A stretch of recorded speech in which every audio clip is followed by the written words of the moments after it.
मेरे प्यारे प्यारे बच्चों, यदि आप 2026 में बिहार बोर्ड इंटर का एग्जाम देंगे तो आप बिल्कुल सही वीडियो पे आए हैं, क्योंकि आज के क्लास के अंतर्गत हम लोग यह बात कर रहे हैं कि 2 फरवरी का जो आपका यहाँ पे इकोनॉमिक्स का पेपर होने वाला है, अर्थशास्त्र का पेपर होने वाला है। तो 2 फरवरी के लिए 100% वायरल क्वेश्चन पेपर लेकर के आए मेरे प्यारे प्यारे बच्चों। जो आपके एग्जाम में आप लोग 2 फरवरी को जब एग्जाम देने के लिए जाइएगा ना, तो 100% क्वेश्चन इसी से टकराएगा, चाहे आपका ऑब्जेक्टिव हो या सब्जेक्टिव हो, तमाम प्रश्न इसी से रहेगा। मेरे प्यारे बच्चों, यदि आप चाहते हैं इकोनॉमिक्स में एक भी प्रश्न आपसे ना छूटे, इस वीडियो को आप लोग शुरू से लेकर के अंत तक देख लीजिएगा। 100% बोलते हैं ना जी, तमाम प्रश्न आपका इसी से रहने वाला है, क्योंकि हजारों स्टूडेंट मेरे वीडियो को देखते हैं। तो चलिए, सबसे पहले जब 2 फरवरी को जब एग्जाम देने के लिए जाइएगा, और आपका जो एग्जाम होगा इकोनॉमिक्स का सेकेंड सीटिंग में होगा 2 फरवरी का। तो इसमें क्या होता है मेरे प्यारे बच्चों कि एग्जामिनेशन हॉल में आपको 3 घंटे 15 मिनट का समय दिया जाएगा, और 15 मिनट का जो समय रहता है ना जी, ये आपको एक्स्ट्रा समय दिया जाता है। और इसमें क्या रहता है, OMR जो रहता है ना, इसमें आपको रंगना है, और 15 मिनट में ही आपको रंग करके कंप्लीट कर देना है। एक्स्ट्रा समय नहीं देना है, और अपने समय को मिसयूज नहीं करना है मेरे प्यारे प्यारे बच्चों। तो चलिए, सबसे पहले बात करते हैं मेरे प्यारे प्यारे बच्चों कि जब आपको क्वेश्चन मिलता है और आप लोग क्वेश्चन को बनाना ही स्टार्ट कर देते हैं, तो ऐसा गलती आप कीजिएगा, एग्जाम में आपको फेल होने से कोई नहीं रोकेगा। तो सबसे पहला क्या करना है कि आपको खंड आ मिलेगा, जिसे कि हम लोग सेक्शन ए के नाम से जानते हैं, और इसको क्या कहते हैं, वस्तुनिष्ठ प्रश्न कहते हैं, मतलब ऑब्जेक्टिव टाइप क्वेश्चंस कहते हैं। सीधा सा मतलब सबसे पहले आपको ऑब्जेक्टिव मिलेगा, और यहां पे क्या करते हैं, आप धुरंधर की तरह लगातार बनाना स्टार्ट कर देते हैं। आपको ऐसा गलती नहीं करना है। सबसे पहले यहां पे जो निर्देश दिया हुआ रहता है, इसको ध्यान से पढ़ना है। क्या रहता है मेरे प्यारे बच्चों की प्रश्न संख्या 1 से 100 तक के प्रत्येक प्रश्नों के साथ 4 विकल्प दिए गए हैं, जिनमें से एक सही विकल्प है। किन्हीं 50 प्रश्नों के ही उत्तर दें, और यहाँ पे OMR सीट पर क्या करना, चिन्हित करना है, रंगना है। मेरे प्यारे बच्चों, यहाँ पे सीधा सा समझिए कि जब 2 फरवरी को एग्जाम देने के लिए जाइएगा, तो टोटल आपको इकोनॉमिक्स का 100 को क्वेश्चन रहेगा, तो 100 में से केवल आपको 50 ही बनाना है। क्या करना है, 100 में से केवल 50 क्वेश्चन ही बनाना है। और आप लोग क्या कीजिएगा, इस 1 से लेकर के 100 तक क्वेश्चन को पढ़िएगा, और जो सबसे आसान प्रश्न रहे, जिसमें आप 100% कंफर्म रहे कि इसका आंसर यही होगा, उसी को सोल्व करना। तो आपको केवल 50 बनाना है, 50 से ज्यादा नहीं बनाना है। तो चलिए, सबसे पहले बात करते हैं मेरे प्यारे प्यारे बच्चों। आप लोग बेसब्री से इंतजार कर रहे होंगे कि भैया सॉल्यूशन करवाइए। सबसे पहला प्रश्न हमारे पास दिया गया, काफी ज्यादा इंपॉर्टेंट है कि यहाँ पे क्या है, व्यष्टि अर्थशास्त्र में निम्न में से किसका अध्ययन किया जाता है मेरे प्यारे प्यारे बच्चों। तो इसका जो सही आंसर होगा, इनमें से सभी का अध्ययन किया जाता है। ऑप्शन नंबर जो डी होगा बिल्कुल सही आंसर, मतलब व्यक्तिगत परिवार का, व्यक्तिगत उद्योग का, और व्यक्तिगत फार्म का किया जाता है। ऑप्शन नंबर जो आपका डी होगा मेरे प्यारे प्यारे बच्चों, बिल्कुल सही आंसर होगा। और वही बात करते हैं ना जी अगला क्वेश्चन के बारे में। तो 2 नंबर का प्रश्न इतना ज्यादा इंपॉर्टेंट है ना कि इसके बारे में जितना बोलेंगे उतना कम पड़ेगा, और 100% आपका एग्जाम में 2 फरवरी को आपका टकराएगा ही टकराएगा मेरे प्यारे प्यारे बच्चों। कि सीमित साधन एवं असीमित आवश्यकता का विचार किसने दिया।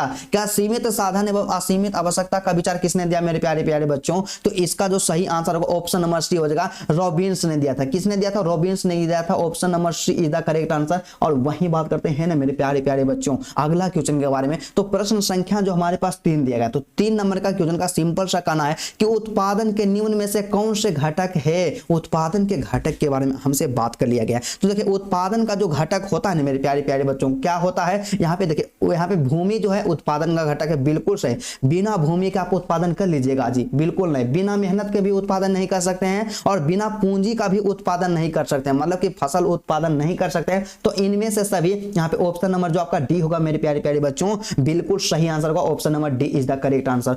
यदि आप चाहते हैं एग्जाम में बेहतर करना ना मेरे प्यारे बच्चों, तो आप सबके लिए मोटिवेशन यहाँ पे एक लाइन है मेरे प्यारे बच्चों कि इंसान यहाँ पे क्या है कि वक्त से लड़कर जो नसीब बदल दे। क्या, वक्त से लड़कर जो नसीब बदल दे, इंसान वही जो अपनी तकदीर बदल दे। आप लोग मेहनत कीजिएगा, आपको एक बेहतर परसेंटेज जरूर आएगा। तो 4 नंबर का प्रश्न है कि सबसे पहले माइक्रो शब्द का प्रयोग करने वाला है कौन है मेरे प्यारे बच्चों। मार्शल है, या यहाँ पे बोल्डिंग है, या किन्स है, यहाँ पे रैगनर क्रिस है। तो इसका जो सही आंसर क्या होगा, देखिए माइक्रो शब्द का सबसे पहले जो प्रयोग किया था ना मेरे प्यारे प्यारे बच्चों, यहाँ पे किसने किया था। ऑप्शन नंबर ये डी हो जाएगा, क्या जो है रैगनर फ्रीस ने क्या था, रेगनर फ्रीस ने option number D is the correct answer. और आपके एग्जाम में 100% छपने वाला पेपर है। और आप तमाम स्टूडेंट्स, हम यहाँ पे एक चीज पूछना चाहेंगे कि आप 2026 का एग्जाम में आप 400 प्लस नंबर लाना चाहते हैं या नहीं चाहते हैं, आप कितना नंबर लाना चाहते हैं आप कमेंट कीजिएगा। तो 5 नंबर का प्रश्न है कि माइक्रोज जिसका अर्थ होता है छोटा, निम्न में कौन सा शब्द है मेरे प्यारे प्यारे बच्चों। तो माइक्रोज जो है ना होता है ना, तो माइक्रोज का जो अर्थ है ना जी क्या होता है, मतलब माइक्रोज का जो अर्थ होता है छोटा। और कौन शब्द है, ग्रीक शब्द है। कौन सा शब्द है, ग्रीक शब्द है।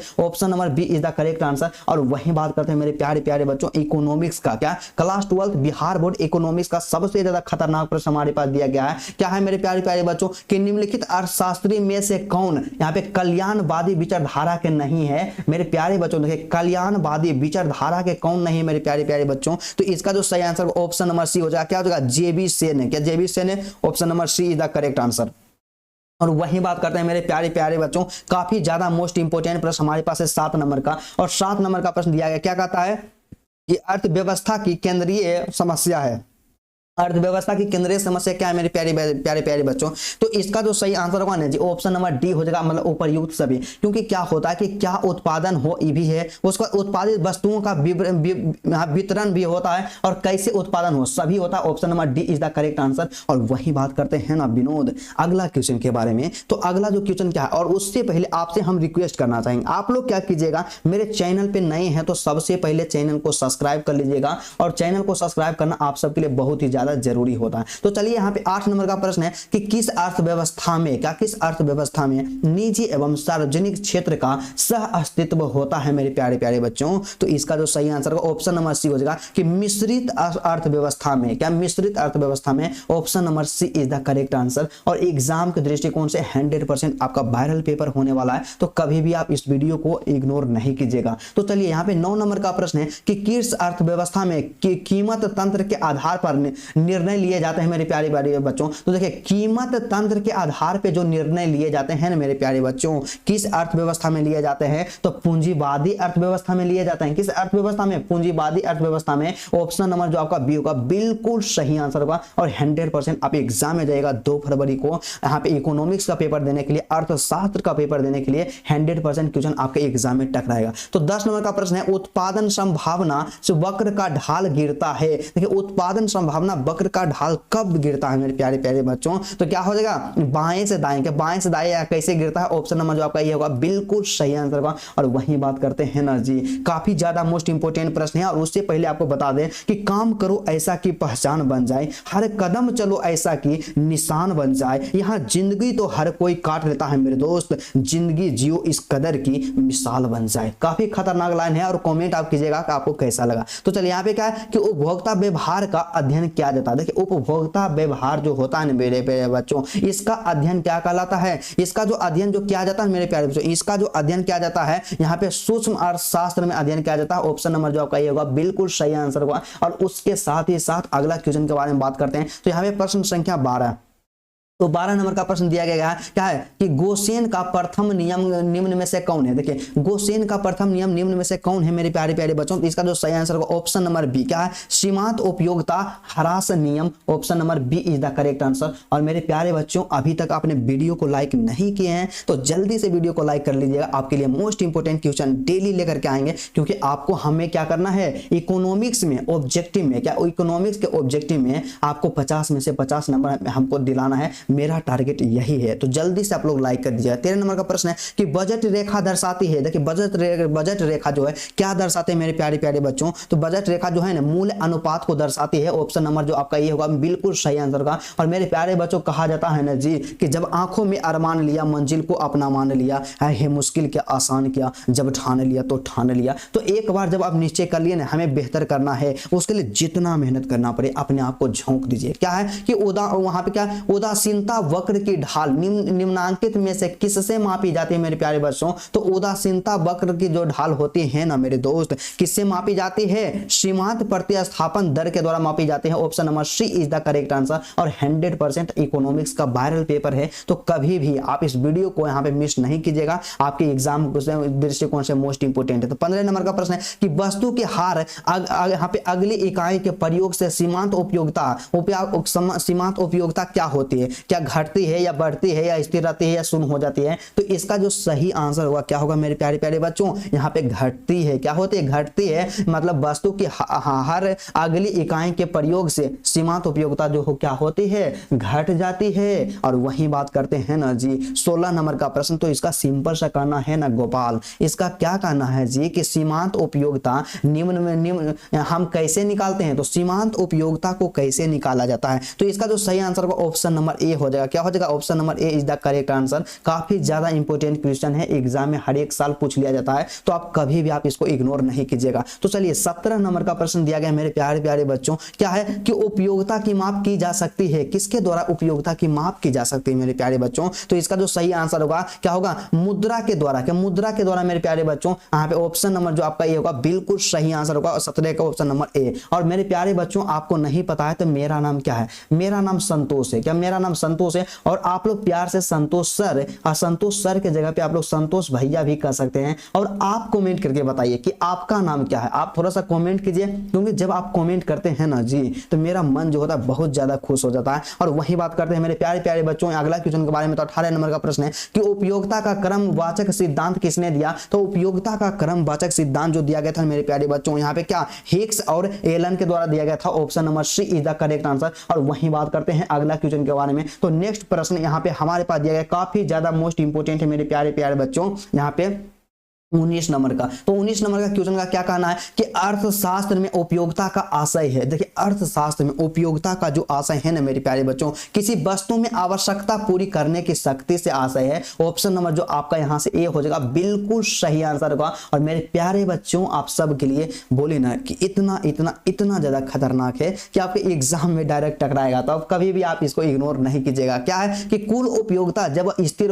होती है, क्या होती है कि कुल उपयोगिता जब स्थिर हो जाती है तब सीमांत उपयोगिता क्या होती है? तो सीमांत उपयोगिता क्या होती है मेरे प्यारे बच्चों? शून्य हो जाती है। ऑप्शन नंबर जो आपका ए होगा बिल्कुल सही आंसर होगा। और अभी तक आपने वीडियो को लाइक नहीं किया है तो जल्दी से लाइक कर लीजिएगा, आप सबके लिए बहुत ही ज्यादा इंपॉर्टेंट क्वेश्चन होने वाला है। तो 21 नंबर का प्रश्न का सॉल्यूशन करने से पहले हम यहाँ पे बात करते हैं कि हम भी दरिया हैं, हमें अपना हुनर मालूम है, जिस तरफ भी चल पड़ेंगे रास्ता हो जाएगा। ठीक है, तो चलिए यहाँ पे क्या है कि मांग वक्र का समानता ढाल होता है। क्या मांग वक्र का समांतर ढाल होता है मेरे प्यारे बच्चों? तो किस प्रकार का होता है? यहाँ पे क्या होता है? बाएं से दाएं नीचे की ओर होता है। ऑप्शन नंबर जो आपका बी हो जाएगा, बिल्कुल सही आंसर होगा। Option number B is the correct answer. और मेरे प्यारे प्यारे बच्चों अगला क्वेश्चन के बारे में बात करते हैं। तो हमारे पास 22 नंबर का प्रश्न। तो 22वां क्वेश्चन जो हमारे पास दिया गया है ना जी कि क्या है? मांग में कमी के निम्नलिखित में से कौन से कारण मेरे प्यारे बच्चों?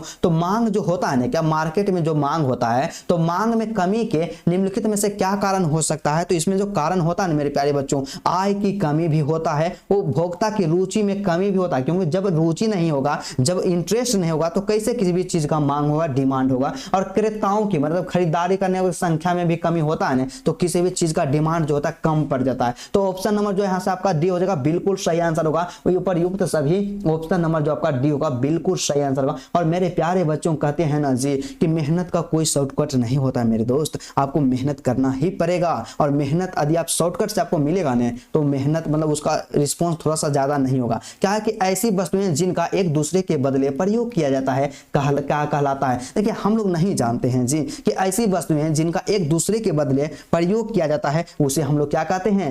स्थानांतरण। यहाँ पे क्या है? स्थानापन्न वस्तुएं, यहाँ पे स्थानापन्न वस्तुएं। ऑप्शन नंबर जो आपका बी होगा बिल्कुल सही आंसर होगा। और मेरे प्यारे प्यारे बच्चों अगला जो क्वेश्चन हमारे पास दिया गया 24 नंबर का प्रश्न। तो 24 नंबर का प्रश्न दिया गया काफी ज्यादा खतरनाक है। यहाँ पे क्या के यहाँ पे कॉफी के मूल्य में वृद्धि होने से चाय की मांग क्या होती है? देखिए कॉफी के मूल्य में वृद्धि यदि हो जाती है तो हाँ क्या होती है? चाय की मांग में क्या होती है? बढ़ोतरी होती है। क्योंकि आपको नहीं पता है जी। अब अच्छा ये बताइए कि एगो रहेगा रसगुल्ला यहाँ पे रहेगा और एगो जलेबी रहेगा। रसगुल्ला हो जाएगा 5000 रुपये किलो हो जाएगा जी। बताइए जिलेबी के यहाँ पे मांग बढ़ेगा कि नहीं बढ़ेगा? बिल्कुल बढ़ेगा। तो यहाँ पे ऑप्शन नंबर जो आपका ए होगा बिल्कुल सही हो जाएगा। इतना मतलब बताइए सोचने वाला प्रश्न है, एकदम आसानी पूर्वक आप इसको बना सकते हैं। तो चलिए आज आज की क्लास का सबसे अंतिम प्रश्न हमारे डिस्प्ले पे शो हो रहा है कि निम्न में से स्थानापन्न वस्तुओं का उदाहरण है। क्या स्थानापन्न वस्तुओं का उदाहरण मेरे प्यारे बच्चों? तो यहाँ पे क्या है कि